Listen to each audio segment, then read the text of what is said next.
Hey, this is Nat, and we're off our couch again in the beautiful and historic St. Augustine, Florida for another round of touring. If you've been getting off the couch with us these past few months, first I want to say thank you so very much for joining us off the couch. And secondly, you may recall that we've been enjoying touring the museums here in St. Augustine, Florida. And in this video, we're broadening out and touring the city of St. Augustine, Florida. There are so many ways to go about getting to know this ancient city. St. Augustine was founded in 1565 and is the longest continually inhabited European founded city in the United States, and therefore is referred to as the nation's oldest city. As you can imagine, there are many historical buildings and streets here and events that have occurred here in St. Augustine. You can take to the streets and read the informational placards that are posted all over the city, which we have done before, but when you're trying to piece together over 450 years of history and really want to gain a grasp of what makes this city incredibly unique, you'll probably need some guidance. And having access to the knowledge of a historian or someone who really knows and studies St. Augustine history is a huge plus. And we have been embarking on several tours this year in the ancient city and would like to discuss just some of the ways that you can both explore and learn while in St. Augustine, Florida. We'd like to thank Florida's Historic Coast for their assistance with this video. And in this video, we'll be exploring on foot, on the water, by train, and by trolley. And we have learned so much more about St. Augustine while on these tours, so more content is coming. So be sure to subscribe, keep getting out the couch with us, please, so you don't miss any new content.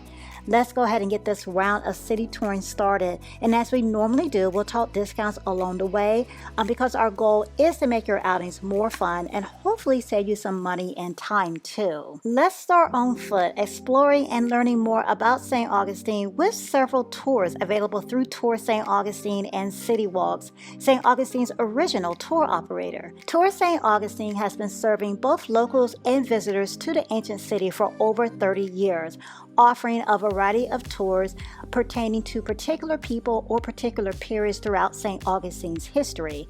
We've had the chance so far to take 5 of their tours, and we'll give you a brief rundown of those tours. During the historic walking tour, we're spending an hour learning the general history of St. Augustine. This is a great way to get some movement in, to see more of the city, and to get a general overview of the city. Our guide is discussing everything from the settling of St. Augustine to the Spanish architectural layout of the city, the Mallorcans who sought refuge in St. Augustine during the late 18th century, all the way up to the development of St. Augustine as a resort town by Henry Flagler, then to St. Augustine's role in the civil rights movement, and still more. It's a lot of information. Then again, it's a lot of history. But if you do want to narrow it down and get way more focused, there are also tours targeting certain time periods or certain people, like pirates. Have you ever roamed the streets of St. Augustine with a pirate? Doesn't sound like the best life choice, but I think you should. The Pirates and Colonists History Tour is a fascinating tour telling stories about pirates like Robert Searle and Sir Francis Drake, who was actually considered a hero in England, but deemed a pirate by Spain due to these attacks. Something that I discovered during the tour that I found highly interesting: Sir Francis Drake, when he passed away, was placed in a lead coffin, dressed in a full suit of armor, and then buried at sea off the coast of Portobello, Panama. Numerous dives have been attempted to find the coffin of Sir Francis Drake, but it has yet to be discovered. Now, if you want a more intimate look at St. Augustine during the Gilded Age, the time period between the Civil War and the turn of the 20th century, when Henry Flagler, American businessman, founder of Standard Oil, and founder of the Florida East Coast Railway, was actually developing St. Augustine into a resort town for the rich and famous, then I highly recommend taking the Gilded Age Flagler Era History Tour. This tour is very engaging, and it gives such an in in-depth look into the Gilded Age and Henry Flagler. If you're planning to take the Flagler College Tour while you're in St. Augustine, the tour that takes you into the college, Flagler College is the former Ponce de Leon Hotel that was built by Flagler. I actually recommend doing the walking tour first before doing the Flagler College Tour. I believe you'll have a more thorough insight and understanding once you tour the college that was formerly Flagler's Ponce de Leon Hotel. I'll share another interesting fact that I learned from this tour. The Edison Electric Company, Thomas Edison, powered this hotel with steam heat and 4,000 electric lights, making it one of the first buildings in the United States to have electricity. The Ponce de Leon Hotel actually had electricity 3 years before the White House. Isn't that something?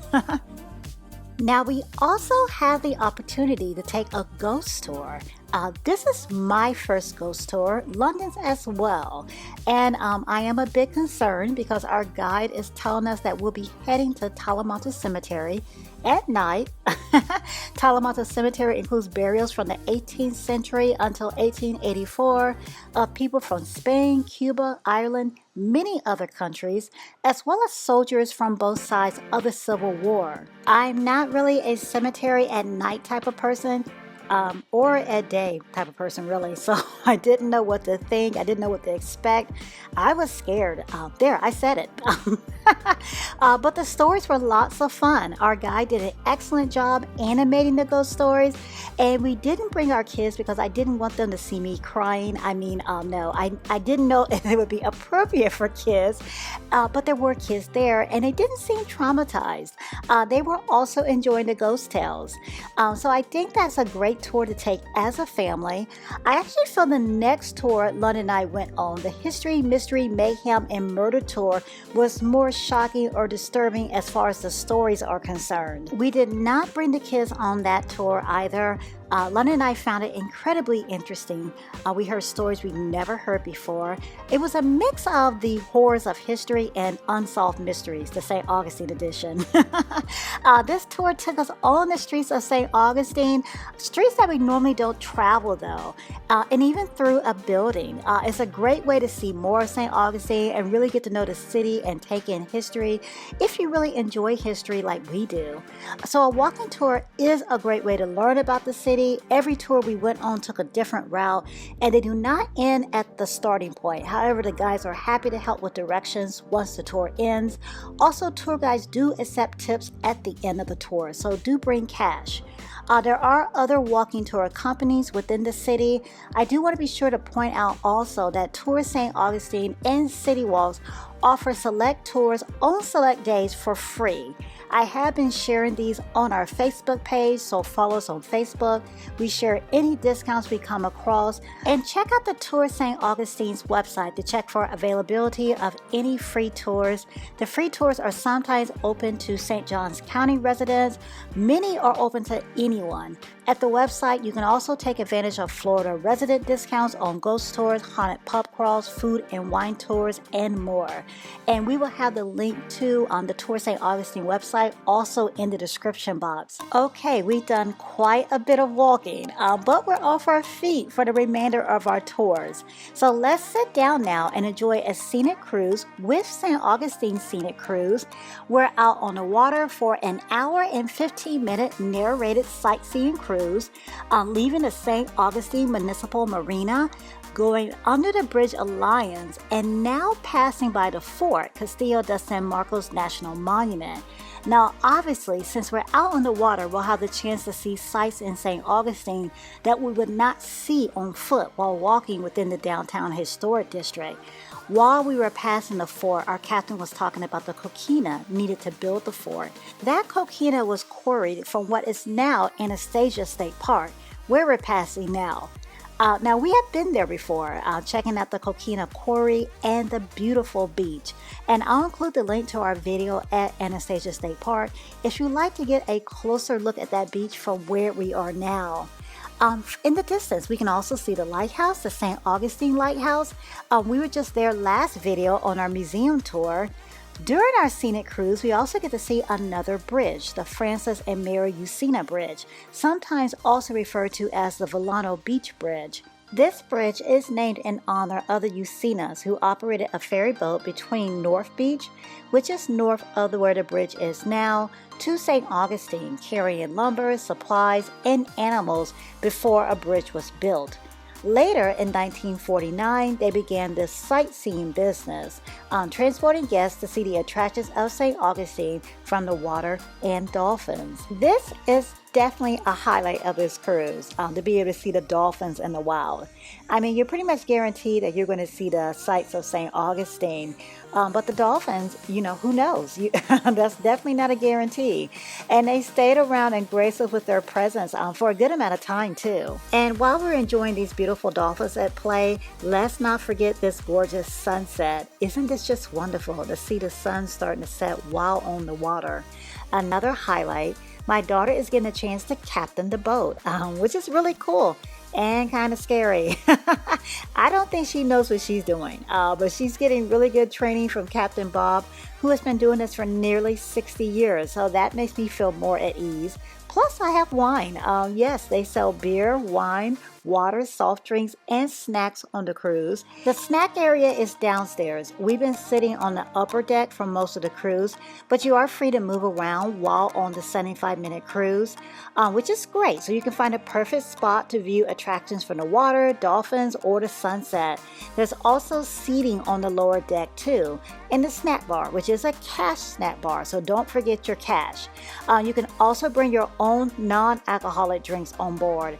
As far as discounts go, there are reduced ticket rates for children and seniors. We're heading back to the land, but we will not be on our feet still because the next tour we're showcasing is the Red Train Tours. The Red Train Tours leaves from Ripley's Believe It or Not and takes you on a 1-hour fully narrated tour, pointing out more than 100 historical points of interest as you enjoy your ride through the streets of St. Augustine's historic downtown district. We have showcased our experience riding the Red Train Tours along with the stops we made afterwards, not while on the train. The train does not stop, to be clear. You're on the train for the entire hour tour. But we do go back and check out some of the stops that our knowledgeable guide points out while on the tour. We do check those out once the tour is completed, and the link to that video of our entire experience is in the description box. While we're riding the Red Train, let's talk about some discounts. This is a Ripley's attraction, so if you're going to be doing multiple Ripley's attractions like the Auditorium and Ripley's Haunted Castle Investigation, check the website for bundled discounts. I'll have the website link in the description box for details concerning the bundle and the discounts I mentioned. Parking at Ripley's Believe It or Not is $5 per hour. The receipt does grant a discount if you're buying tickets at Ripley's. You also receive a discount at the gift shop with the parking receipt. There are also discounts for active military, veterans, and their immediate family. Discounts are available for residents of St. Johns County as well as seniors over the age of 55. And I highly recommend checking their social media accounts while planning a trip to St. Augustine because I've seen discounts there for combo tickets on bundling other Ripley's attractions, discounts for Florida residents, and discounts for educators and school personnel, which also includes homeschoolers. When those discounts pop up, we do share them to our Facebook page. Again, another reason to follow us on Facebook. Moving from the train to the trolley now for our last tour we're featuring in this video. We are at Old Town, home of the Spice and Tea Exchange, Gator Bob's Trading Post, the Old Jail, and two of the museums that we visited on our last museum tour. The St. Augustine History Museum and the Oldest Store Museum. All of those other attractions are definitely worth the visit, and we did enjoy those attractions at Old Town in a previous video. We're here though to ride the Old Town Trolley Tours for a fully narrated ride, highlighting over 100 points of interest throughout their 21 stops within the historic district of St. Augustine. This is a hop-on, hop-off option, so you can receive a narrated tour as well as a ride around town. Parking is free at Old Town, so if you do have a vehicle, you can park here and take advantage of transportation around the city. If you desire to stay on the entire route for the tour, it's about an hour and a half trip. We have filmed our trolley tour experience twice, and I have links to both of those videos in the description box if you'd like to see more and hear more details. Let's talk discounts still though. Tickets can be purchased on their website for a discount, and you can also purchase bundled packages for savings if you're going to be visiting multiple attractions while on your trip. And that concludes our discussion of tours here in the ancient city, St. Augustine, Florida. And that's still not all of the tours that are available. There are tours by horse and carriage, vintage car tours, helicopter tours, just to name a few more. We hope this look though at some of the tours available here by foot, on the water, by train, and by trolley has been helpful. If you did like this video or found it helpful, please hit the thumbs up button. If you're planning to take a tour on your upcoming trip to St. Augustine, tell us about it. Tell us please if you found any of these tours interesting. And if you have a favorite tour, we'd love to hear about that too. We would love for you all to join us off the couch again next week at Wild Adventures Theme Park in Valdosta, Georgia. This is our first time visiting here, and we're going to be riding rides, seeing animals, feeding animals. And since it's fall, we'll also be checking out the fall event, Great Pumpkin Luminites. So join us off the couch, please. Subscribe, please, if you yet to do so. It's a fun, tasty, action-packed day, so you don't want to miss that adventure. Coming out this upcoming Saturday, a new adventure comes your way every Saturday. And for some adventure delivered directly to you, sign up for our monthly newsletter filled with travel tips and travel inspiration on our website at offourcouch.com. The sign up link is also in the description box. As always, thank you so much for joining us here in St. Augustine to tour over 450 years of history with us by foot, on the water, by train, and trolley. Thanks so much for getting off the couch with us, and we appreciate all of the likes, comments, feedback, and the shares. All of it makes these adventures possible, so thank you so very, very much. Until next week, click on the video to see another one of our experiences. Thanks for watching.